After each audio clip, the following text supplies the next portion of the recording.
Nosso intervalo é rapidinho para você não perder aí o fio da meada. Terminei o nosso bloco começando a contar para vocês que eu tive aí uma experiência diferente. Minha mãe, muito moderna, trabalhava demais, empreendedora, com uma veia comercial, mas se dedicou mais ao seu trabalho do que à sua vida amorosa.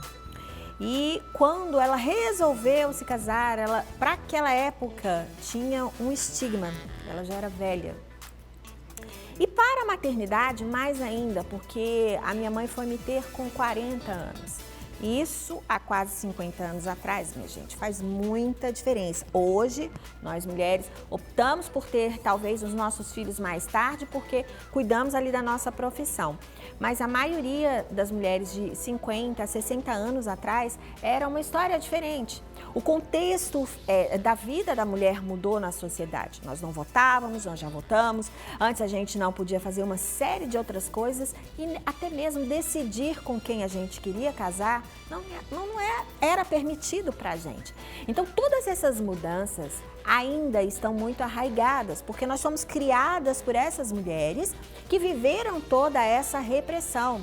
Quantas mulheres no passado sofreram violência doméstica, e absorveram tudo isso ali e nunca contaram para ninguém.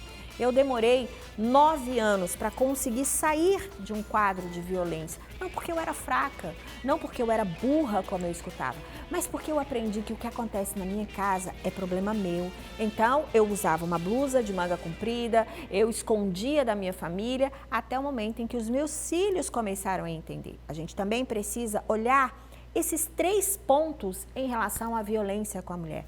A violência física, que tanto nos afeta, a violência psicológica e um outro fator que muitas vezes a gente não coloca em pauta, e eu quero trazer isso aqui para o nosso programa. A violência que os nossos filhos sofrem assistindo tudo isso. Aquele lugar que deveria ser o lugar de segurança é o lugar de maior insegurança. Porque o meu pai, ele agride a minha mãe. Aquele ser que é divino, que me trouxe à vida, que nós temos os problemas com as nossas mães, né? Mas ela é a nossa mãe e ela está ali sendo destruída por aquele que é a figura também que vai nos formar como ser humano. Então, que você possa, a partir dessa conversa nossa aqui, entender. Não vai ficar tudo claro aqui para você. Isso aqui não é uma pílula mágica, mas é para começar a mexer com o seu interior, com a sua mente, para você entender que existem mulheres maravilhosas como essas que nós estamos recebendo aqui, que estão a seu favor na sociedade. E que mesmo que você esteja aí com medo de falar sobre essa situação, existe hoje, embora todo esse contexto histórico que coloca a culpa em nós não somos culpadas.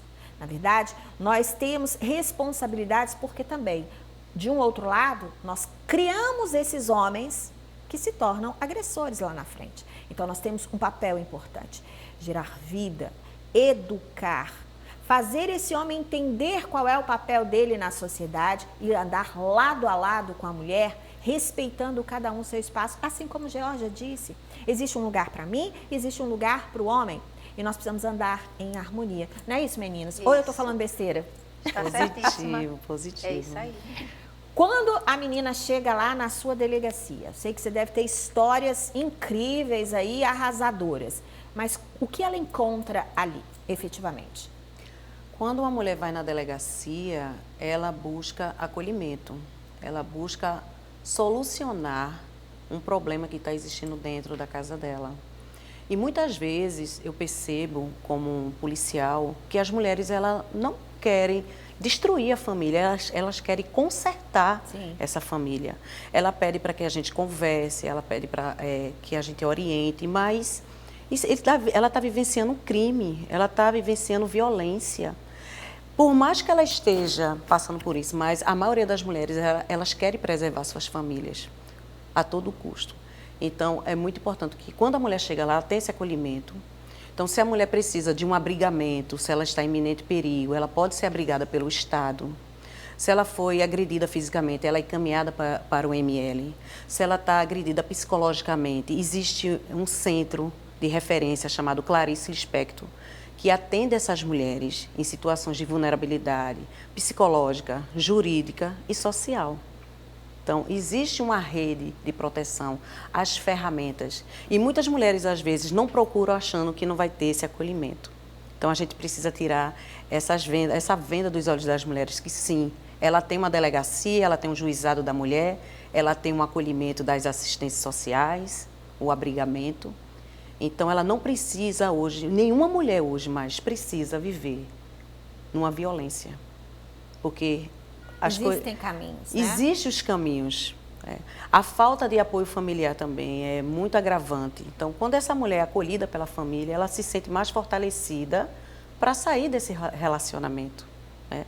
Então, quando ela desenvolve a insegurança, ela não vê que tem essa proteção familiar, então ela prefere estar, ela pensa, é melhor com ele, pior sem ele. É as frases que nós escutamos. Então, se tá ruim com ele, doutora, vai estar pior sem ele. E meus filhos, difícil, né? Então a gente sabe que tem a dependência financeira. E não pode pensar assim. A dependência financeira, porque muitas mulheres ainda hoje, nos meus atendimentos, de 10 mulheres que eu atendo, 8 são semi-analfabetas. 8 não têm o ensino médio completo. Lógico, as mulheres que procuram mais as delegacias são as mulheres que mais necessitam, que então estão em situações de vulnerabilidades. Então, a gente precisa ver também políticas públicas para essas mulheres. Essas mulheres precisam voltar a estudar, essas mulheres precisam ter a esperança de ter uma profissão, de andar com as próprias pernas, de saber, sim, que ela é dona de si, que ela pode se sustentar, que ela pode sair de toda... que ela pode sair desse ciclo de violência, desse relacionamento abusivo. Então, é muito importante o apoio não só como policial, mas de toda a sociedade. Você falou... Minha gente, engasguei aqui, desculpa. Você falou uma coisa muito importante, que é a questão da liberdade financeira. Liberdade financeira. Hoje, nós sabemos que nós mulheres somos muito criativas. Hoje, uma mulher sabe fazer, ela pode empreender, a gente vê muitas mulheres que sabem fazer picolé, sabem fazer bolo, sabem costurar, e tem medo de avançar, ela tem medo de criar uma estrutura de que ela acha que só depende financeiramente do companheiro. Então, vocês, mulheres, vocês podem andar assim com as próprias pernas, voltar a estudar, trabalhar, ser empreendedora, ser policial, ser juíza, ser advogada, ser apresentadora de televisão. A mulher pode ser o que ela quiser. Basta ela ter consciência disso. E nós, enquanto mulheres, nós temos que empoderar outras mulheres. Porque mulher bem informada é mulher empoderada e estamos aqui para isso. Exatamente. E a informação, né, Georgia? É isso. Tudo de importante aí, né? É o mais importante para modificar essa situação da mulher, né? Isso. Patrícia falou uma coisa muito interessante. A mulher, ela gera, né? Então, a mulher precisa lembrar que ela tem esse poder, tá? De gerar, de nutrir, de educar, como você falou, né? Somos criativas e tudo isso é um grande leque que se abre na vida, tá? É verdade. Se carrega medos por causa de ideias preconcebidas, né? Por causa de situações vivenciadas que não deram certo. Existem realmente os medos. Mas esses medos podem ser curados. Esses medos, eles podem se transformar, podem ser ressignificados, não é? Em novas vertentes de vida. Não que a gente vá olhar porque o homem seja culpado de nada, não. Os espaços, né? Sim. Porque o que é que me leva a fazer isso? Existe um motivo em mim que me leva a fazer isso. E por que existe um motivo também em mim que recebe isso? Então, essas partes precisam estar conscientes desses motivos. E aí a gente vai para os filhos, né? Que se tocou nos filhos. Os filhos veem aquela situação. Então, se meu pai bate na minha mãe, e se eu sou um menino, né? Ou eu vou super proteger, ou eu vou também honrar o meu pai. A menina, a mesma coisa. Se o meu pai bate na minha mãe, então, ou eu vou honrar, mantendo a minha cabeça baixa e ser uma nova mulher também querendo a mesma coisa, porque eu vou honrar a minha mãe, porque a minha mãe me gerou. Sim. É essa coisa, meu pai me gerou, a minha mãe me gerou. Então, vocês me deram a vida, e por que eu vou ser diferente de vocês? Sim. E aí, Georgia, por que é que por que é que tem tanta gente que consegue se sobressair disso? Consegue. Porque aí ela começa a ressignificar, ela começa a tirar forças dela para poder vencer na vida.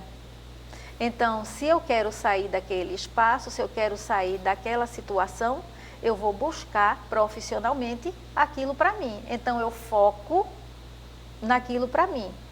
Mas aquilo também não ficou tão resolvido dentro de você. Porque é difícil resolver algo sem um direcionamento, né? Principalmente das pessoas que nos colocaram no mundo e que nós temos referência deles. Pois é.